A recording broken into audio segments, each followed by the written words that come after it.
Hello everyone, this is Vasundhara Singh and आज के इस वीडियो में हम पढ़ेंगे most important question answers of the chapter kinship caste and class.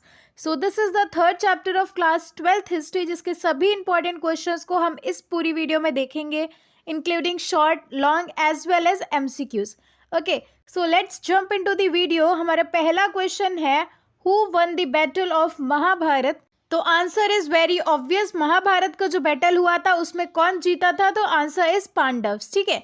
Second question is, according to Shastras only who could rule the country? तो शास्त्र के according जो चार वर्णा का सिस्टम हुआ है उसमें जो कंट्री को रूल करने का पावर दिया गया है, कंट्री को रूल करने की जो परमिशन दी गई है वो किन को दी गई है? तो करेक्ट आंसर इज क्षत्रियस। ठीक है।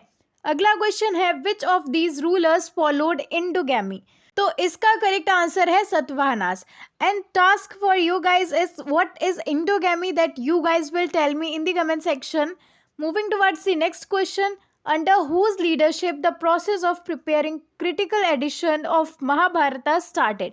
तो महाभारत का जो क्रिटिकल एडिशन प्रिपेयर किया गया था वो किसकी लीडरशिप में हुआ था? The correct answer will be under the leadership of V S. Sukthankar. Okay, अगला क्वेश्चन आपसे पूछ रहा है, how many years did it take to complete the critical edition of Mahabharat? तो इसको प्रिपेयर करने में कितना टाइम लगा था? The correct answer is 47 years. Next question, who did not have any claim to the resources of the household? तो घर के किसी भी प्रॉपर्टी या रिसोर्सेज पर किसका क्लेम नहीं था? तो आंसर इज डॉटर्स। ठीक है, लड़कियों के पास में, बेटियों के पास में ऐसा कोई क्लेम नहीं था। Next question is, how many forms of marriage were recognized in Dharma Sutras and Dharma Shastra? तो correct answer is 8 forms of marriage.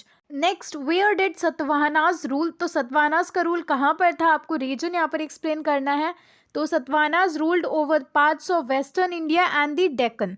From where did Shakas came? तो ये आपका एमसीक्यू क्वेश्चंस में आ सकता है, तो करेक्ट आंसर हो जाएगा central Asia. Shakas came from central Asia. Next question is, where did the duties of Chandalas lay down? तो चंडालास की क्या ड्यूटी है, ये कहाँ पर मेंशन है, कहाँ पर इसको लिखा गया है? तो दैट इज इन मनुस्मृति। ठीक है, correct answer is Manusmriti. Next question is, distinguish between patriliny and matriliny? So देखो, पैट्रिलिनी तब होता है जब हम अपने फादर साइड से डिसेंट को ट्रेस करते हैं ना, हमारा जो वंश है फादर साइड से चल रहा है। ठीक है, एंड वहीं पर मैट्रिलिनी का मतलब हो जाता है जब हम मदर साइड से डिसेंट्स को ट्रेस करते हैं। ओके, तो patriliny means to trace descent from father to son, grandson and so on. And on the other hand, matrilineal means to trace the descent through the mother. Okay. Next question is, what were the two most important rules about the गोत्र? तो गोत्र से related जो दो सबसे important rules थे, that you have to tell here, जिसमें कि पहला तो ये हो जाएगा कि हर एक लड़की को शादी के बाद में अपने फादर का गोत्र गिव अप कर देना होता था एंड अपने हस्बैंड के गोत्र को अडॉप्ट करना है। ठीक है। And second important rule was कि एक ही गोत्र के, सेम गोत्र के लोग आपस में शादी नहीं कर सकते। Okay, so after marriage every women gave up the gotra of her father and adopted the gotra of her husband. And second is, members of the same gotra could not marry. Okay, अगला क्वेश्चन है, how were mothers important under the Satavahana rule? Give an example to support your answer.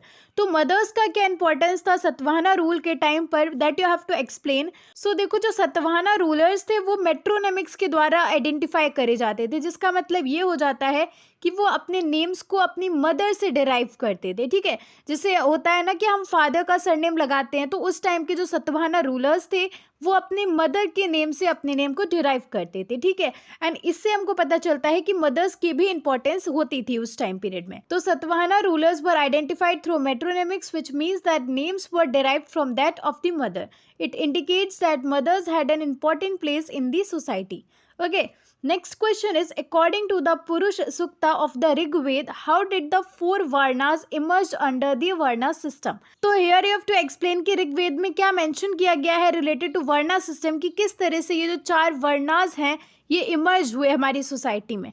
तो according to Rigveda जो चार वर्णास है वो emerge हुए थे प्रीमोरिडल man के द्वारा, जिसमें कि जो चार सोशल कैटेगरीज है वो उसकी बॉडी से इमर्ज हुए थे। ठीक है, his mouth became the Brahmins, the arms came out to be Kshatriyas and the thighs are said to be Vaishyas and feet से इमर्ज हुआ फोर्थ वर्णा जो कि है शूद्र। ओके, तो आंसर हो जाएगा, according to the Purusha Sukta of the Rigveda, the four varnas emerge from the sacrifice of the Purusha, the primordial man, All the four social categories emanated from his body. His mouth became the Brahmas, and the arms came out to be Kshatriyas. His thighs became the Vaishya, and from his feet the fourth Varna were born, which is Shudra. Okay.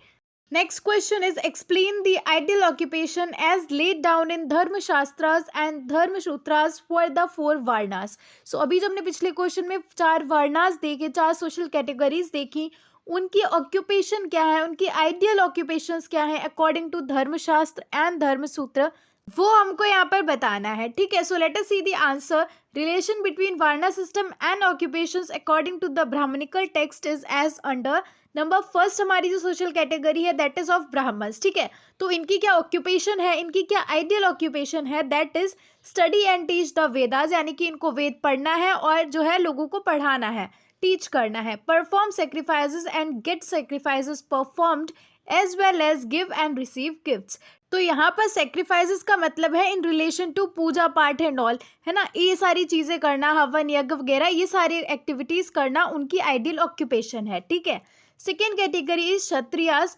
तो इनकी occupation है, इनका जो काम है that is engage in warfare, लड़ाई झगड़े में इंगेज होना, protect people and administer justice. ठीक है. लोगों की रक्षा करना, यानी कि इनका जो है रूलिंग का काम है, रूलर का काम है ऑफ क्षत्रियास. ठीक है. Study the Vedas, get sacrifices performed and give gifts. ठीक. तो अकॉर्डिंग टू धर्म सूत्रास इनको जो है वेद पढ़ने चाहिए, सेक्रीफाइसेस परफॉर्म करने चाहिए एंड गिव गिफ्ट्स. ठीक है. थर्ड कैटेगरी है इज ऑफ वैश्यास. इनका काम होता है to study Vedas, perform yajnas, give gifts, agriculture, pastoralism and trade में इंगेज होना, ये एक्टिविटीज हैं, ये ऑक्यूपेशंस है for the Vaishyas. And fourth category, fourth varna का सिर्फ और सिर्फ एक काम है that is to serve the higher three varnas. ठीक है. जो ऊपर की तीन वर्णास हैं, जो ऊपर की तीन सोशल कैटेगरीज है, उनको सर्व करना एकमात्र काम है of the fourth varna. And उस कैटेगरी का नेम क्या है, that is Shudras. Okay. Brahmins use the following strategies to enforce these norms. And ये जो रूल्स थे, ये जो आइडियल ऑक्यूपेशंस थी, इनको इन्फोर्स कैसे करते थे, इनको लोगों से कैसे जो है मनवाते थे ब्राह्मण. उन्होंने ये कुछ स्ट्रेटजीज अपनाई, जैसे कि they asserted that the varna order was of divine origin, यानी कि ये जो सिस्टम है, ये जो सोशल कैटेगराइजेशन है, ये डिवाइन ओरिजिन का है. ठीक है. एंड इसको हमको फॉलो करना ही चाहिए. Secondly, advised kings to ensure that these norms were followed by their subjects. यानी कि ब्राह्मण्स ने जो है किंग्स को भी एडवाइस कर दिया था कि ये जो नॉर्म्स हैं, ये जो रूल्स हैं, मेक श्योर कि लोग उनको फॉलो करें, जो आपका सब्जेक्ट्स हैं, जो आपकी प्रजा है, वो उनको फॉलो करें. ठीक है. एंड तीसरा तरीका ये था, they attempted to persuade people that their status was determined by birth. तीसरा, उन्होंने ये कोशिश कर लोगों को ये यकीन दिलाया कि उनका जो स्टेटस है वो उनके जन्म से ही निर्धारित है. Okay. So this is how you can write it in your answer book. यहाँ पर जो है हमने चारों ही कैटेगरीज की आइडियल ऑक्यूपेशंस बता दी हैं. एंड साथ ही वी हैव ऑल्सो मेंशन कि किस तरह से इनको एनफोर्स कराया गया था in the societies. Next question is describe the position of the untouchables in ancient society. ठीक है. तो अनटचेबल्स की जो सिचुएशंस थी that you have to explain here. We all know काफ़ी ज़्यादा बुरी सिचुएशन थी, उनको जो है सबसे नीचे प्लेस पे रखा था in the society and they were living a very pitiable life. तो let us see what were the rules about them.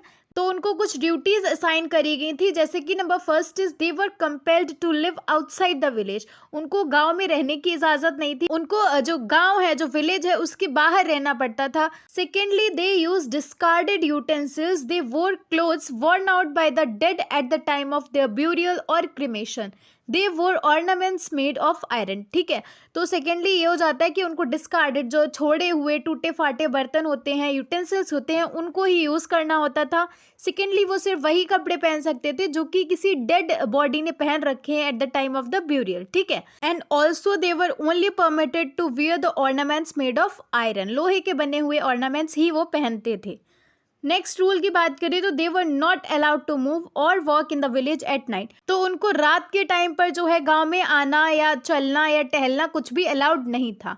ठीक है. एंड जो फोर्थ ड्यूटी उनकी थी that was they had to perform last rites of those dead persons who had no relatives. तो जिस भी dead इंसान के, जिस भी डेड बॉडी के कोई भी रिलेटिव्स नहीं थे, उनके जो भी लास्ट राइट्स थे, जो भी अंतिम संस्कार होना था, वो करने की ड्यूटी थी ऑफ द अनटचेबल्स. ठीक. तो these are few duties of the untouchables. And जिससे हमको पता चलता है कि उनकी सिचुएशन काफ़ी ज़्यादा बेकार थी, उनको सबसे नीचे रखा गया था सोसाइटी पे and they were living the pitiable lifes. Okay. And this is how हमारा चैप्टर भी कंप्लीट हो गया। हमने सारे इंपॉर्टेंट क्वेश्चंस को यहाँ पर कवर कर लिया है। सभी important questions whether MCQ short और लॉन्ग हमने सभी को यहाँ पर देखा है। जो भी हमने वेरी शॉर्ट क्वेश्चंस देखे थे वो आपके एमसीक्यू फॉर्म में आ सकते हैं। तो दिस इज हाउ हमने हर टाइप के क्वेश्चंस को यहाँ पर प्रैक्टिस कर लिया and I hope this was helpful for every one of you. So thank you so much for watching. Do like the video, subscribe to my channel and हम मिलेंगे हमारे नेक्स्ट वीडियो में with another chapter. तब तक रुक जाना नहीं तू कहीं हार के।